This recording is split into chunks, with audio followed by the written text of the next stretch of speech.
I wanted to begin by saying good afternoon, everyone. For those of you who may not know me, I'm Alicia Walls, the Chief Operating Officer of the Washington County Community Foundation, and I'm very pleased to welcome you to today's training, Now's the Time to Start, Major and Planned Gift Fundraising. At the Community Foundation, we're committed to helping our local charities flourish, both through impactful grant making and learning opportunities such as this webinar. I have just a few housekeeping items before we get started. This presentation is being recorded. The recording will be available on the charity bulletin board later this week. If you have a question at any point during this presentation, please just take a second to type it into the chat box. I will be monitoring questions throughout the course of the presentation. And we have also allowed some time at the end to cover questions that may arise. We are very excited to be able to provide you with this particular training after the events of this past year. Is there anyone who did not have to cancel or modify a fundraising event in 2020? The foundation was no exception. And what was the financial impact of those decisions and making changes to those plans? Event fundraisers have been the cornerstone of nonprofit sector for decades. However, relying too heavily upon their success is a risk, especially when there are other strategies that can be more effective for your charity over the long term. So with that, I'm delighted to introduce you to Scott Koskoski, founder and principal consultant for Carpe Diem Fundraising. So hello, Scott. Scott is going to help us get a little more comfortable with the sometimes intimidating topic of major and planned gift solicitation. After serving the academic and nonprofit spaces for nearly 20 years, Scott partnered with Bill Crouch at the launch of philanthropy consulting firm Crouch & Associates, which is now Bright Dot, in the fall of 2015. During that time, Scott worked with local, national, and international organizations and helped each of them increase fundraising and engagement production, evolve their staffs culturally and professionally, engage their boards in the strategy and advancement process, and strengthen their value propositions and sustainability. Scott has also spent 2 decades as both a frontline individual contributor and development administrator, both participating in and leading fundraising teams and campaigns in higher education, nonprofit, and ministry spaces. Scott's experience focused on major gifts, board engagement, corporate and foundation relations, annual giving, special events, and staff leadership development. It's not uncommon for Scott to present to national audiences, but as a member of the Washington County community, we thank him for sharing his knowledge close to home today, especially with some serious competition during this time slot. I just want to take a second to say we set the date for this training long before we knew it would conflict with the presidential inauguration. So thank you for joining us today. Welcome, Scott, and the floor is yours. Thank you so much. And thanks to all of you for investing in your professional development today. This is hopefully going to be the second highest rated program at the noon hour on January 20th. Nothing to compete with us today, but it is a pleasure to partner with and serve friends in Washington County. I'm a Washingtonian myself, and although my work often takes me far away from home, I love seeing so many familiar names with us today. We're going to go fast today. This is fast moving. Buckle up. And after the presentation, I'll be able to follow up with you. I do have a couple of resource materials that I want to send you to be of help. And of course, I want to offer any tools and strategies that I can offer. And hopefully what I'll do today, what I'll be able to do is plant a seed that will inspire your organization to pivot and think differently and evolve.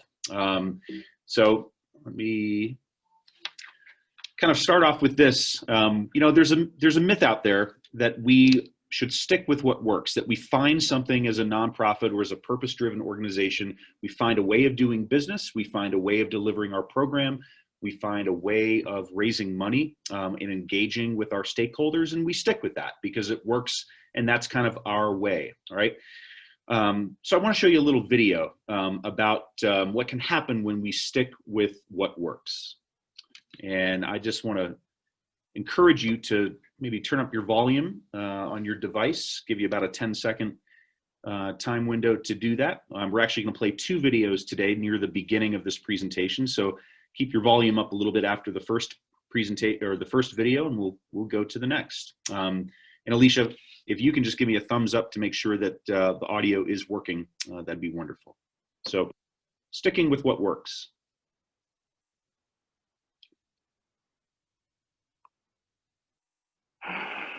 But Holland comes in for a pit stop. Time to refuel and change tire. Lou Moore himself changes the tires. Only 4 crew members, including the driver, are allowed to work on the car. It's a tense time. Holland stays in his seat, anxious to get away. Let's watch.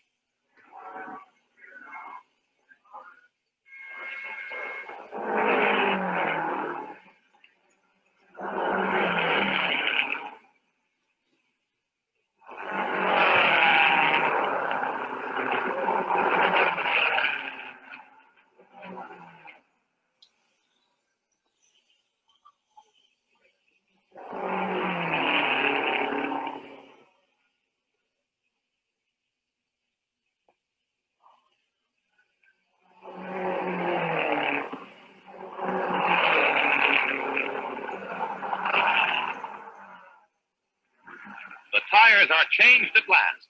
A crewman polishes the windshield as Holland moves away just 67 seconds after he stopped.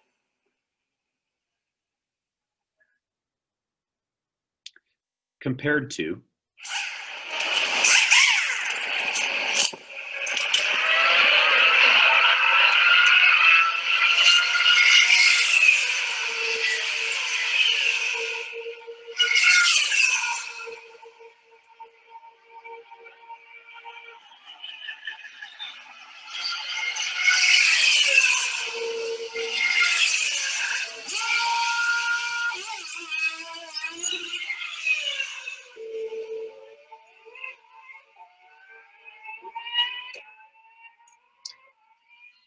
I get a little tense every time I watch that 1950 Indianapolis 500 and the 67 agonizing seconds the 67 agonizing seconds of the pit stop compared to what it looks like today. The fact and the lesson is that you must evolve. I like that this presentation happens today, kind of the dawn of a new era in America, but this is also the dawn of a new era, a new year for our nonprofits, our purpose-driven organizations, and certainly a new era in the way that we've got to think and evolve around resource and revenue generation strategies. And now is the time to start, is the title of today's presentation. I think back to 5 years ago, and what we as nonprofit professionals and fundraising professionals and those involved in the business of fundraising were thinking about 5 years ago. What were the trends just a short time ago as it related to our work? So I went back and I uncovered notes and did some research, and I learned, of course I had to, dig through a lot of articles about other popular trends in 2016, such as, avocado toast becoming a real thing on menus, and the invention of the emoji and the invention of the Segway, which are other very important, notable accomplishments in 2016. But as it relates to the nonprofit world and how we were fundraising, we lived in an era 5 years ago in which donors really wanted to see institutions' financials.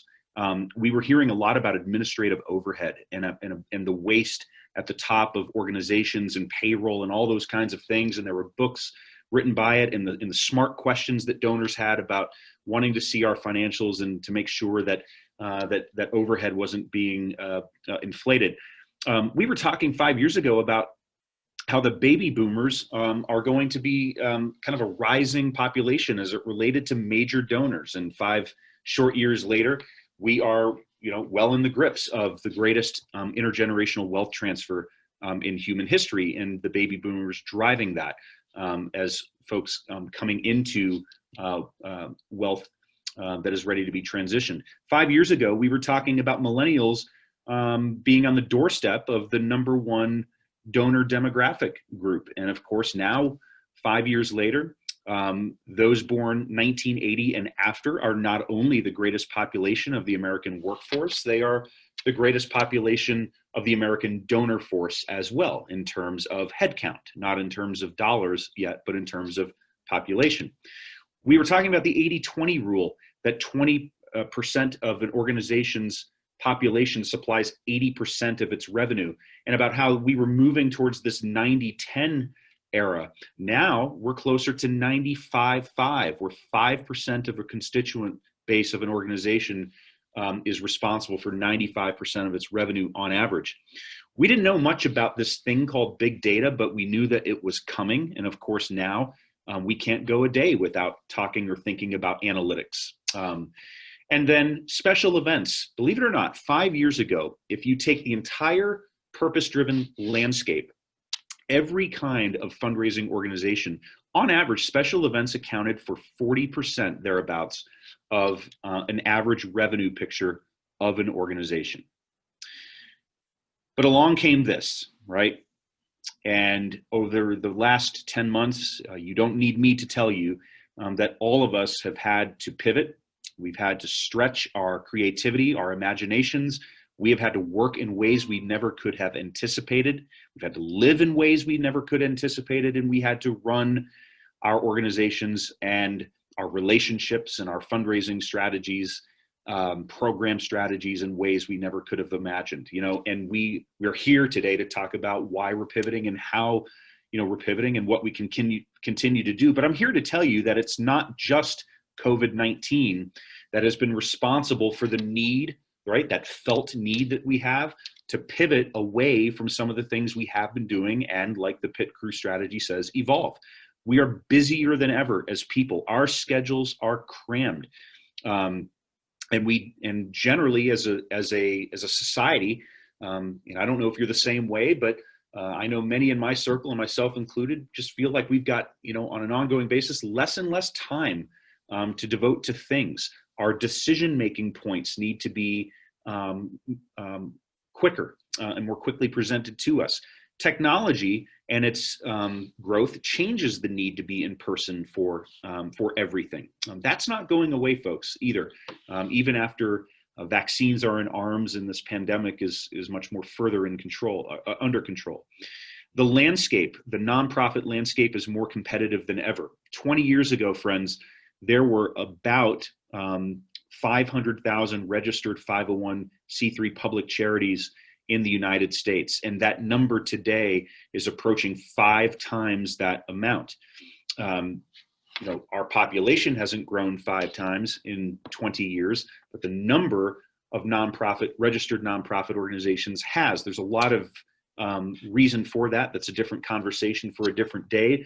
But you, my friends, work and live in one of the most hyper-competitive industries there are, where the competition for attention, for stakeholders, and for the donor dollar is more acutely felt and real than it ever has been.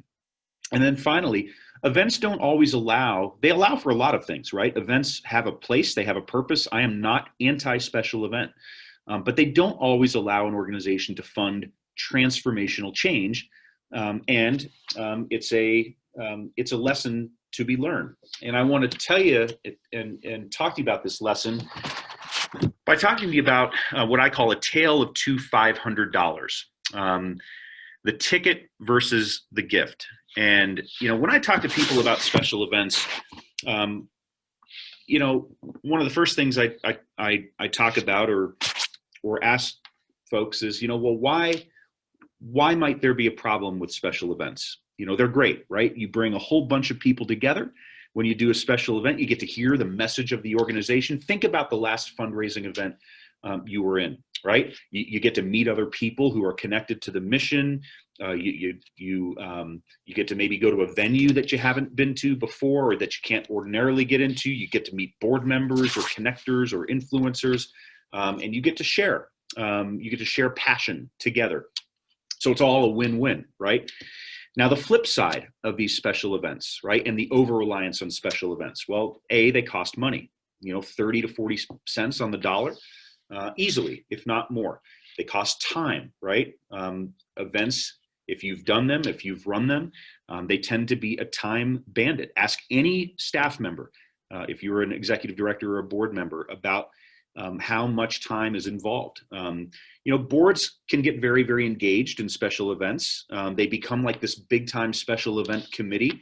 I've worked with a lot of boards who just kind of pivot everything that they do in the months leading up to a special event and put other business on the side. That can be a problem.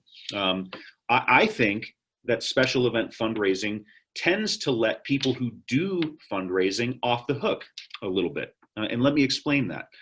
So the tale of two 500s, right? I'm trying to make a point about the difference between transactions and relationships. So I spend a lot of time working with organizations who are wanting to be more effective so that they can reach their mission, they can move obstacles out of the way.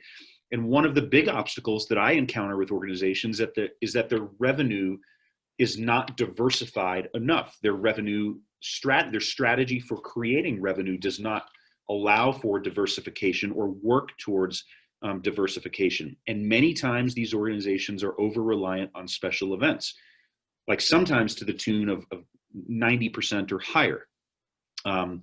And, you know, I looked at my stock portfolio yesterday, and it'd be like, and it's not a large portfolio, by the way, and what little I do have in my E-Trade account, it'd be like putting 90% of my assets into one stock, and that's generally not a smart idea. So here's the tale of two 500s, right?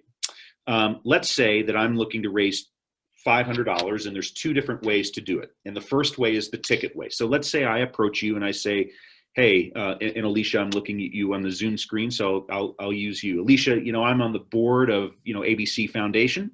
You know, this organization means a lot to me and to my family. We've got a gala coming up in April. We're going to do our in-person gala again. Tickets are $500. I've got a table to the gala. It's going to be an incredible event. You're going to dress up. You're going to have a great time, food, open bar. You're going to hear from people. And I think it'd be really helpful for you to be there. You're trying to move along in your professional career, and you can meet a lot of people and network. I think it's going to be worth your time. So, you know, would you consider a $500 gala ticket? All right. You might say yes, right? I've just sold it to you in a pretty good way. You're always looking for a night out, right? Do something different. Now, here's the other way. Alicia, you know, I'm a board member at ABC Foundation. It's an organization that means a lot to me and my family. It's given us so much. I don't know if you know about the impact that this organization makes, Alicia, you know, but over the last year, we've done X and Y and Z, and we've had, this kind of impact on this part of the community, and this number of families, and this many people are engaged with us as volunteers. And it's just a remarkable organization. And you know what, Alicia, my family and I, we've contributed for a number of years to ABC organization. And I'd very, very much like you to join me as a donor. Would you please consider making a $500 gift?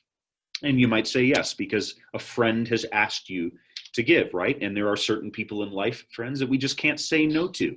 In fact, there's a rule. That's one of the central rules of fundraising. There's always someone that somebody can't say no to. And the key is to find that person. Anyway, there they are. There's two $500 asks. Now, one of them is going to cost my organization 30 to 40 cents on the dollar, if not more. Then let's say Alicia can't go to the gala next year. I don't get that $500 back. Let's say Alicia leaves the gala early, or she doesn't pay enough attention, or whatever. And Alicia, I'm not suggesting that, but but anything could happen, right? Now, if Alicia makes me that $500 gift to the organization, what do I get to do? I get to go back to her 3-4 months down the road, and I get to talk about the impact of her gift. I get to talk about what it's doing and how that money is working through our organization to impact community. And I get to say, Alicia, your hands are all over that work. You are in this work with us. So there's a difference there, right? I hope you feel the difference. For some reason, though, it's a lot harder for us to make that $500 ask than it is to sell that $500 ticket. We feel that we've got to give that donor something in return. But what we miss is that by making that $500 gift, Alicia is getting something in return, right? Most donors get as much as they give back in return. And maybe more, because they have the opportunity to be invited into community. There's the gala, and there's the gift. I love stock photos. It's all about transactions versus relationships. We're here to talk a little bit about major gift fundraising. And I'm here to tell you that it's not about money. It's about people. Fundraising is about value systems and what people believe. I'm going to play the second of two videos now. This is a long form commercial for a company you may have heard of, company certainly with a retail presence in Washington County, Harley-Davidson.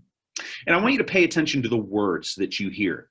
This was originally slated to play in a Super Bowl, but it was too long, so it was cut for time. It's still a long commercial, but here it goes. Make sure your volume's up, and let's talk a little bit about it after you hear it.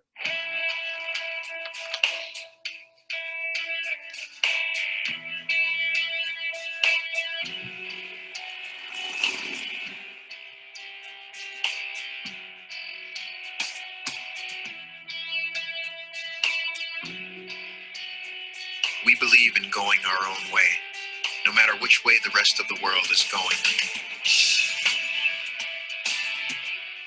We believe in bucking the system that's built to smash individuals like bugs on a windshield.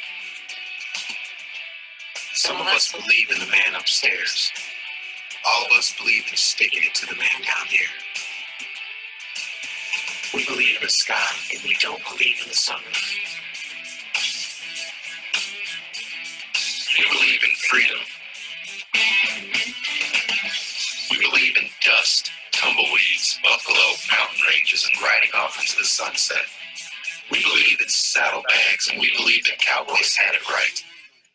We believe in refusing to knuckle under to anyone. We believe in wearing black because it doesn't show any dirt or weakness. We believe the world is going soft, then we're not going along with it. We believe in motorcycle rallies that last a week. We believe in roadside attractions, gas station hot dogs, and finding out what's over the next hill. We believe in rumbling engines, pistons the size of garbage cans, fuel tanks designed in 1936, freight train-sized headlights, chrome and custom paint. We believe in flames and skulls. We believe life is what you make it, and we make it one hell of a ride. We believe the machine you sit on can tell the world exactly where you stand. We don't care what everyone else believes. Amen.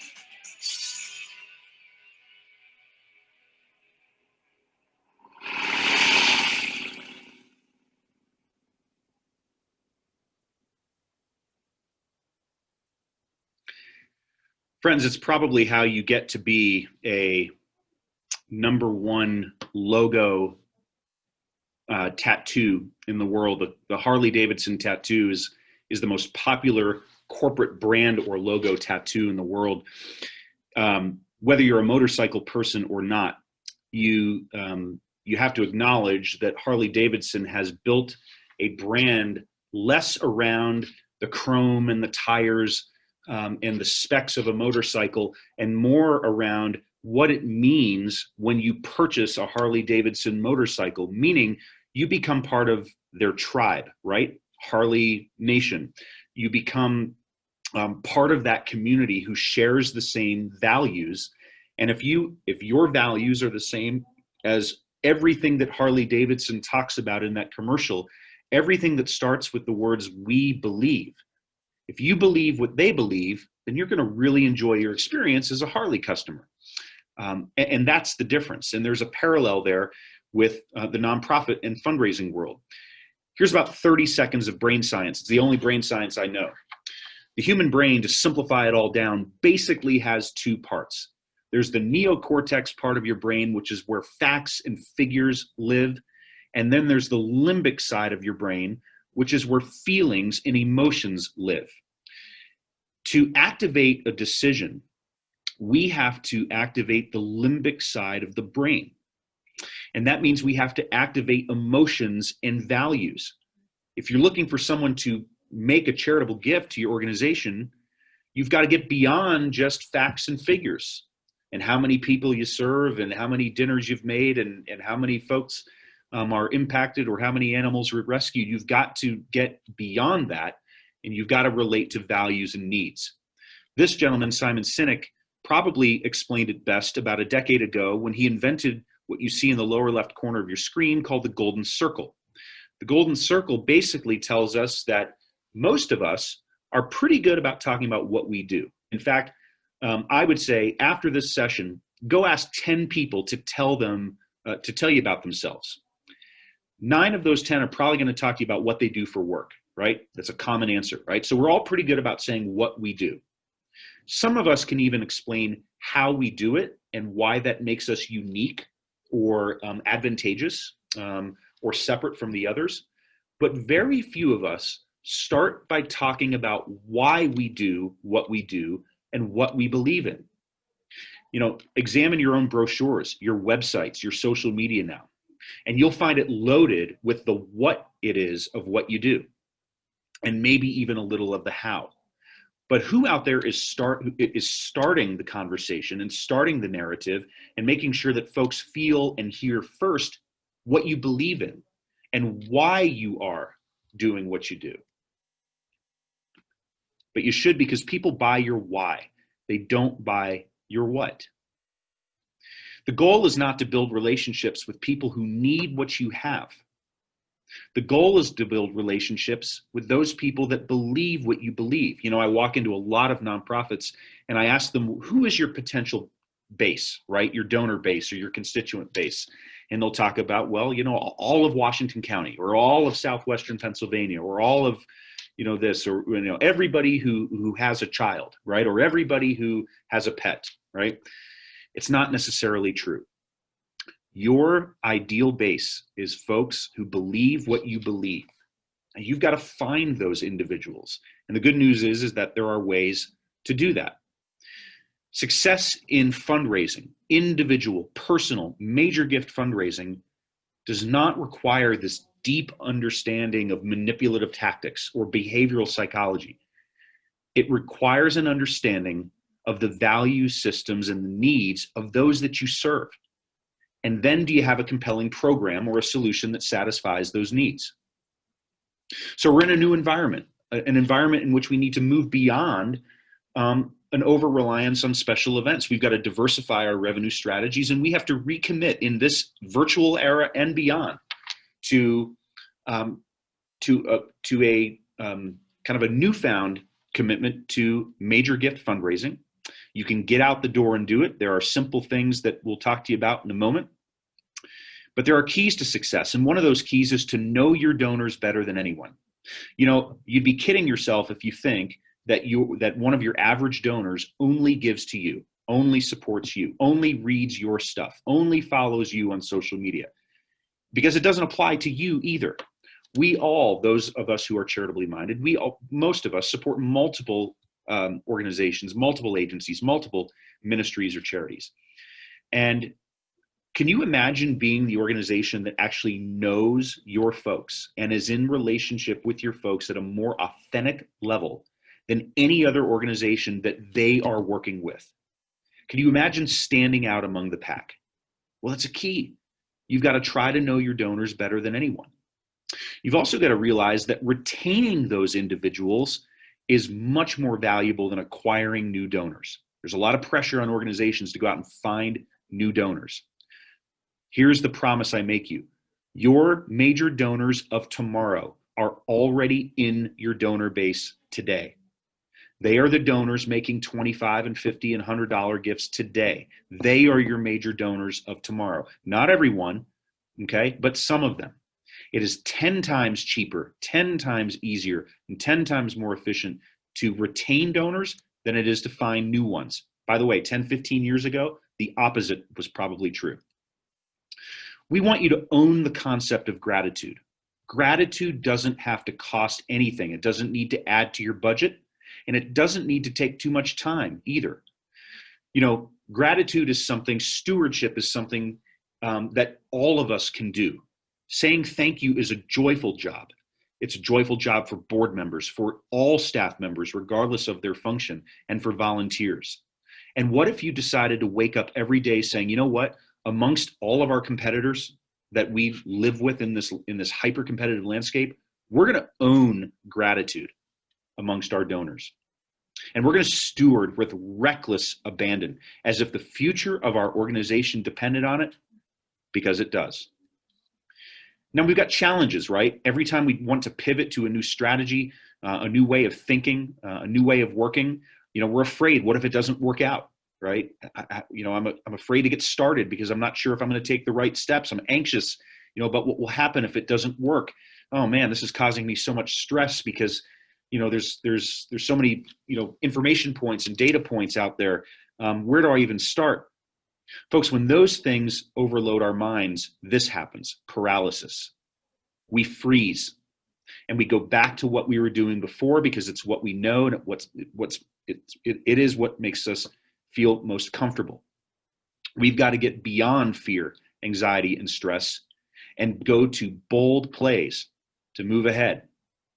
We don't want to live and work in an environment of transactional fundraising. Your donors don't want to feel you doing transactional fundraising with them, which is where you're focused on achieving the goal of getting to some specific dollar amount by some, time stamp, right? You're in a fiscal year now, whether your fiscal year ends in December, June, or anywhere in between, and you've got a budget, right? And you've got a revenue goal. And by hook or by crook, you've got to get to that goal by a certain time.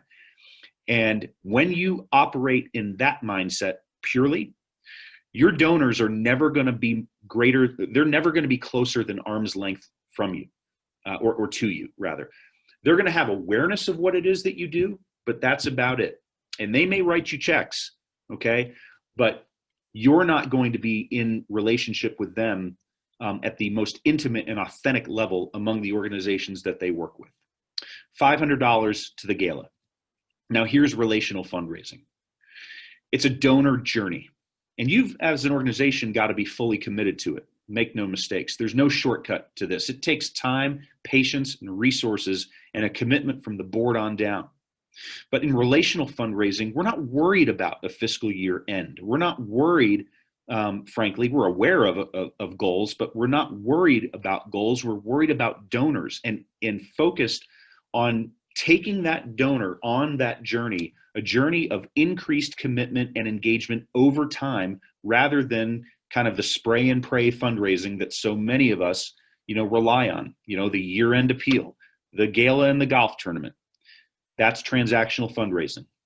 I encourage you to think about relational fundraising and the journey that's required both internally and externally. Part of the journey is awareness, connecting the donor with your opportunities, inviting the donor to be aware of opportunities, informing and involving the donor to make that donor feel something inside of them, resonating by the way that you talk, by the way that you act, and by the way that you engage, resonating with that donor's value system, which gets you inside arm's length, beyond arm's length fundraising, to where you're not just intruding in that donor's life and showing up in their mailbox every so often. You're actually inviting the donor to belong in your organization. It's one of the most precious things a donor can feel is the invitation to belonging. When the donor knows that, hey, when my fingerprints and hands are all over the work here, this happens. There's a missional outcome when I'm involved as a donor. Stop and think about your own experience as a donor. How many organizations can you seriously sit there and say, you know what, I really feel that I am the bridge between the cause and the effect, between the before and the after with the organizations I'm supporting. I hope you have that feeling a lot. My sense is, and my guess is, that not a lot of us do, because we're moving so fast and we don't commit to anything beyond transactional fundraising. One of the questions that I love to ask a donor at the start of a relationship, and frankly, there's no bad time to ask this question. Alicia, if we were having this discussion 3 years from now, we were chatting 3 years from now on January 20th, 2024, and we were to look back over this 3-year period that starts today, what has to have happened here in Washington County? What has to have happened with the with ABC organization for you to feel like progress was made?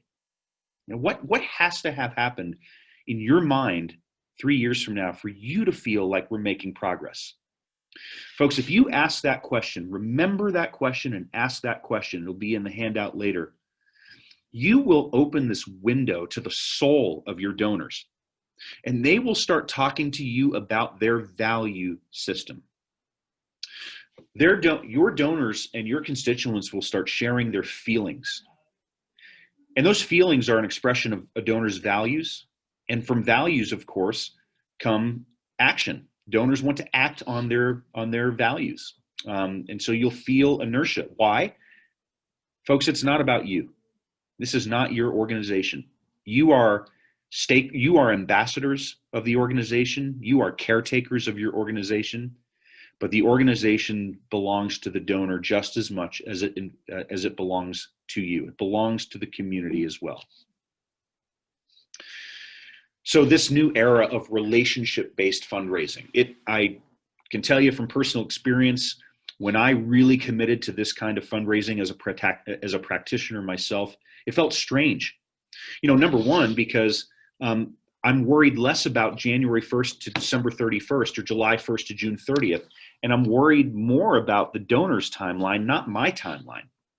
I'm worried about putting that donor on the journey and committing to the process, submitting to the process, really realizing that, to bring a donor to their maximum possible endpoint, right? You want to bring all of your donors up into to the right, to the point where they can't, or they're not capable of giving. They're giving at or beyond capacity. But that takes energy, creativity, and time, not mass-produced sheep herding and events and galas and year-end appeals that are wildly impersonal. It takes longer for a major donor's prospects and motives to develop. Folks who give at higher levels generally require a greater number of inputs, right? Think of it this way. If I ask each and every one of you for a $10 donation, to my favorite charitable organization, most, if not all of you, would not stop and think about it. You would give me $10 and say, here you go, good luck, and your organization does good work. Now, if I ask all of you in the room today for $1,000 for that very same organization, a large number of you are going to stop and think about that. And you may need to consult with your spouse, your partner. You may need to consult with a financial advisor, or check your budget and your priorities, and what does that look like, and how does that impact my family? So there are a number of inputs as you talk about greater and greater dollar amounts. As you also talk about greater and greater dollar amounts, it's funny that the discussions with your donor prospects become, they are rational, of course. They're objective. You're talking about, what will happen as a result, these missional outcomes, but decisions become emotional. If you think about it, on the surface, it does not make a lot of sense, for most individuals to be giving 5 and 6 and 7 figure gifts to organizations when there are so many other priorities that they may have in their own lives. But one of the neat things about fundraising is that we give from the heart. That's why it's called philanthropy. Philanthropy and the origins of the word literally mean response from the heart, as opposed to donating, a response from the head. And as the gift grows, time slows. Patience is required. It takes a lot longer to raise $1 million gift than it does a $10 gift, of course. So how do you have a relationship with your top donors and your prospects that nobody else have? How do you get to that rarefied air? I'd love for you to commit to these as New Year's resolutions as you deal with your own donors. First, to promise to be honest and empathetic at all times. Commit to sharing stories with one another.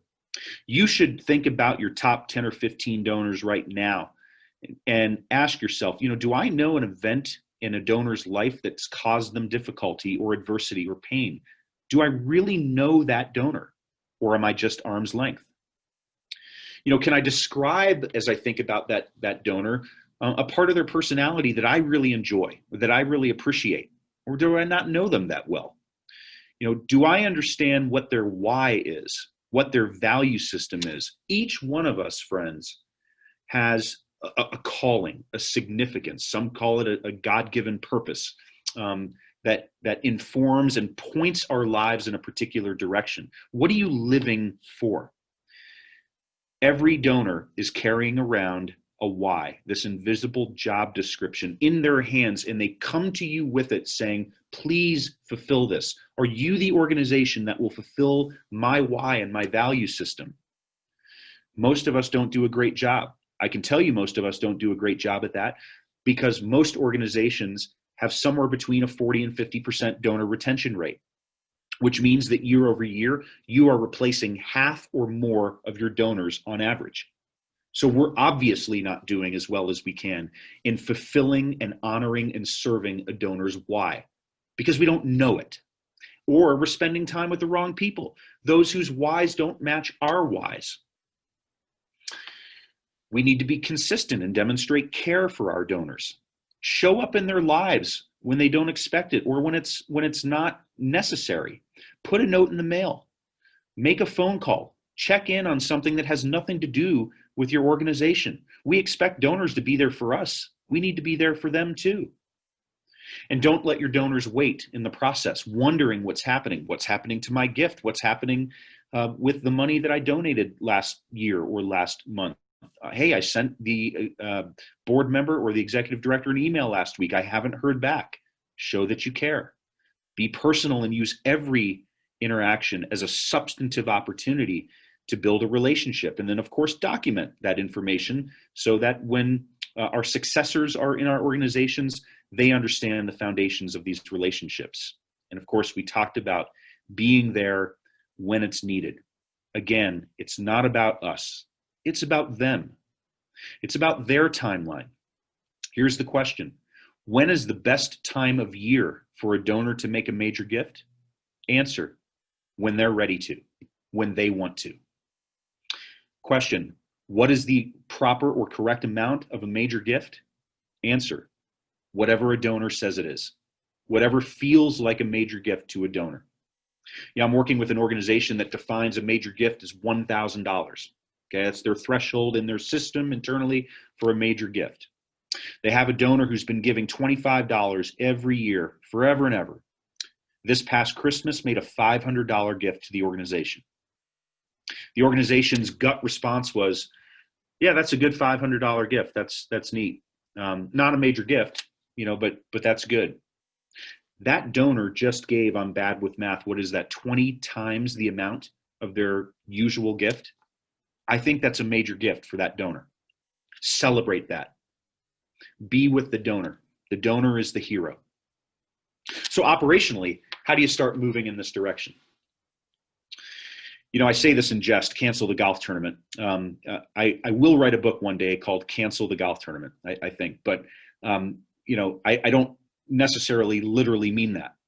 But what I do mean is that you should balance your events with more individual donor visits and small group cultivation opportunities with a peer-to-peer focus. Engage your board members, engage your volunteers, engage your top donors to engage other donor prospects.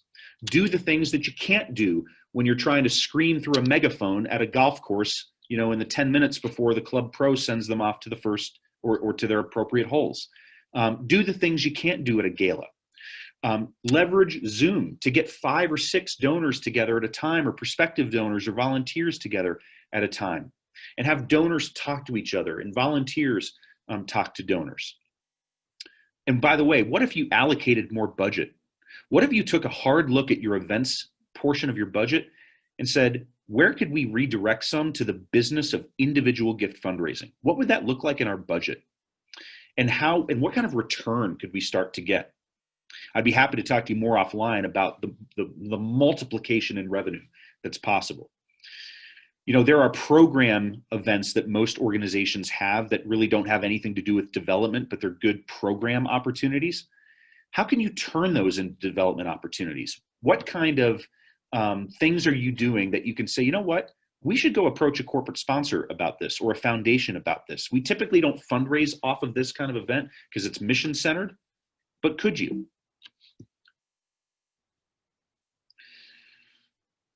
I talked about making a list of your top donors before, but after this call, write down your most valuable 15 relationships and then say, what am I doing next with each of them? Do I have 2 to 3 next steps that are customized to that person, okay, that would form kind of the basis of like managing a major donor portfolio? Always have next steps for your constituents. As you get started down this major gift journey, or this recommitment to major gift or reprioritization, remember that affinity means a lot more than capacity. Remember, the goal is not to do business with everyone. You've got to do business with those who believe what you believe. There are two requirements to making a major gift. Number one is capacity. You've got to have the money or the capital. Number two is affinity. You've got to want to make a major gift. Folks, there are a lot of people with capacity in our communities, but not everyone with capacity has affinity. Work with the people who want to work with you, even if they're not giving major gifts yet, because you will grow their affinity, which means you will grow their giving, and those folks will be more likely to give at and over their capacity. If you're a CEO or an ED, ask yourself honestly, am I spending at least half of my time on development? If you're a board member, ask yourself the same question. And both of you, if you're not, why not? What could be more important right now than constituency development and stakeholder development? What can you offload? What can you deprioritize? What means more than relationships, especially right now?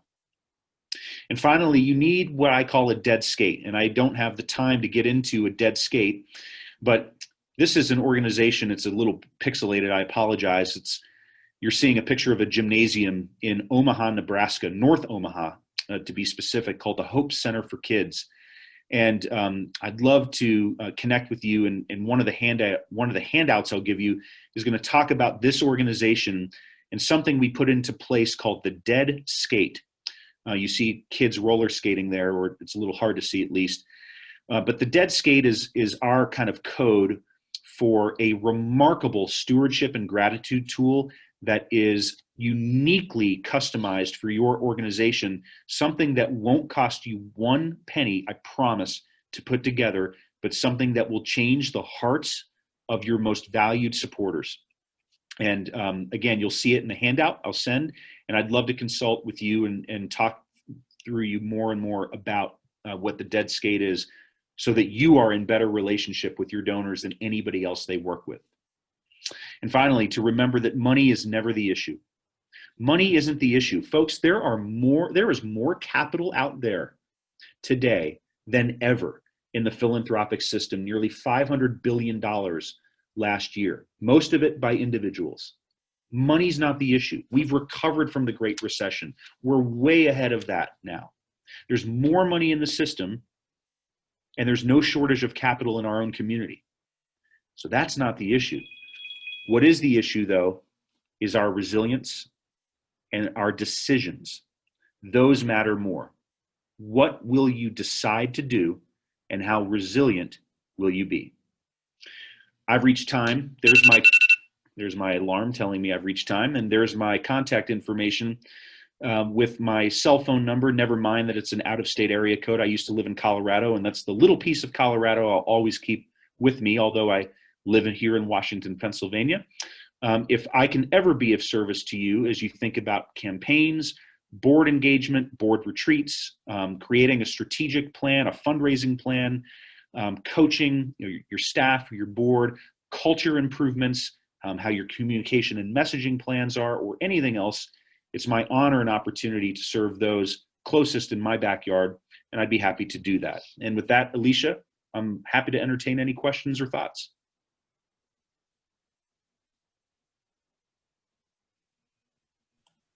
Thanks, Scott. Just one question for you. I know you spent a lot of time on talking about how it's really important for us to learn our donors and understand what motivates them to support our organization. But when the time comes to make the ask itself, do you have any tips that we can take away for, getting to that all-important question of, will you support our organization? Sure. Well, there are certain things that you've got to do in the run-up to an ask, right? And it's about getting to know. It's about getting to know your donors. I have a. I think it's a multi-stage process. Ultimately, you've got to involve your prospective donor in the life of the organization. When it's safe again to do so, bring your prospective donor on site, or give them a tour, or go visit them, or engage virtually and talk about the importance of the mission. And realize that the donor cultivation process takes time. On average, to cultivate a major gift, there's a 6 to 18 month cultivation cycle that is necessary, because you have to begin to reslot or reprioritize that organization in the mindset of that donor. And you do that by informing them and keeping them informed. You do that by involving them. You do that by deepening their interest in you and giving them opportunities to participate. But then when it's time for the ask, I would recommend this. First, make sure you're on the same page with the donor. A lot of donors are surprised by an ask. They didn't think that they were at that point with an organization yet. I always like to, in advance of an ask, say, or talk about, we've spent some time getting to know each other, and I really hope that you feel more involved and more invested in the life of this organization now. And it's just been a pleasure to get to know you. And I would love the opportunity to invite you to take a next step philanthropically with us. I'd love to involve you further in the life of our mission. Do I have your permission to return with a proposal, or do I have your permission to send you an ask, or to leave behind this proposal here? Ask before you ask is the lesson. You make sure that you're on the same page with the donor. You don't surprise that donor, and it's a classy, courteous thing to do. When you ask, you're making an invitation more than you are a solicitation. And if you've cultivated correctly, 98% of the ask is already done for you. In fact, many donors will jump your ask and say, well, we've been thinking about giving, or, we're prepared to give, now. But when you make that ask, it is, again, an acknowledgement of what you've done so far to involve and invest that donor in the organization. And it's, a real pleasure on behalf of the organization to invite you, into a deeper relationship with us. We'd love for you to consider an investment in a partnership with us here. And I would close that by saying, I never ask for a specific amount. I ask for a consideration of a range, of a gift range. So, we would love for you, rather than to say, we'd love for you to consider a $10,000 gift, to ABC organization. I'll say, we'd love for you to consider a gift, and we thought that you may appreciate the opportunity to give a leadership gift to us in the range of $5,000 to $15,000 or something like that, with the floor of what you ask for being, kind of the what you are able to walk away with and say, yes, that moves us closer to goal, and the top of that floor being, that aspirational gift for the donor. That's great, thanks. One other question that's somewhat related to that, in this environment, what's the best way to connect with donors when, we're used to doing the face-to-face and the meetings and the lunches, and that's, basically prohibited right now? What are some strategies for different ways we could approach that cultivation?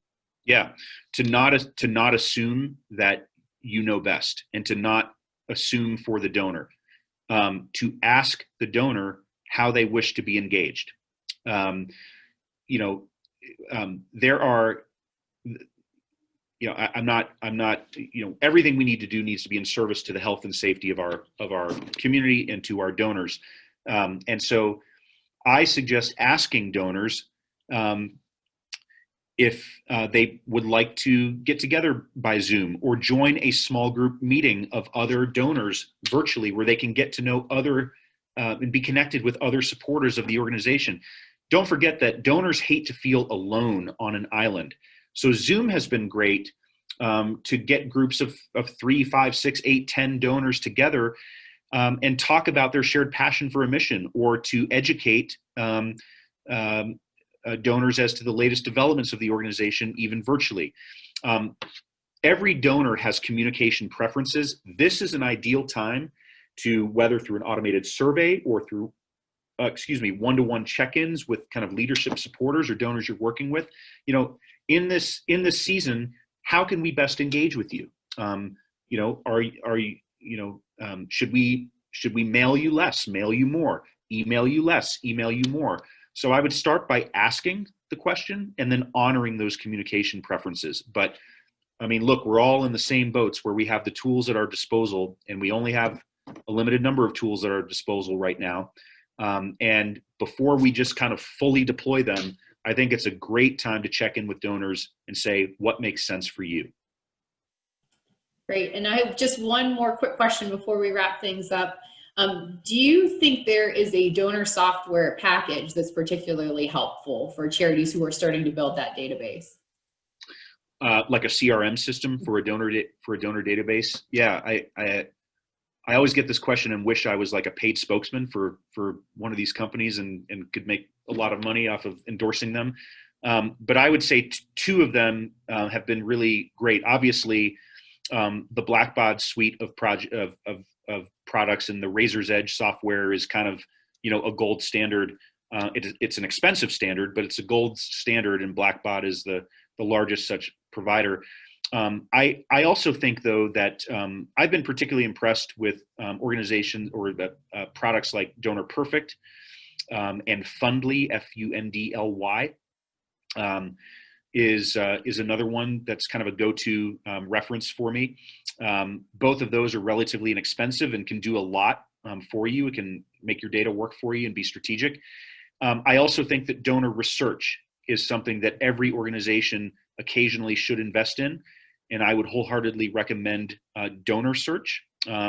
To research your donors and prospects, you need nothing more than their first and last names, their street address, city, state, zip, phone number and email. If you have it, those are bonuses, but name and address can deliver a lot of data that you don't know on your constituents right now, including where else they're giving to.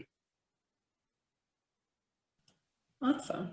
Okay, well, thank you, Scott. I think we all learned a lot this afternoon, and I hope all of our attendees are ready to put some of these ideas into action. As a reminder, this recording and any related materials will be available on the WCCF Charity Bulletin Board. So if you'd like to revisit any of the content, please check there in the next day or so. Also, we'll soon be emailing you a brief survey via Constant Contact. So if you could just take a few minutes to respond, we really appreciate that, because your feedback helps us to plan future WCCF trainings. So with that, take care, stay safe, and we look forward to seeing you at our next webinar. Thanks, guys. Have a great afternoon.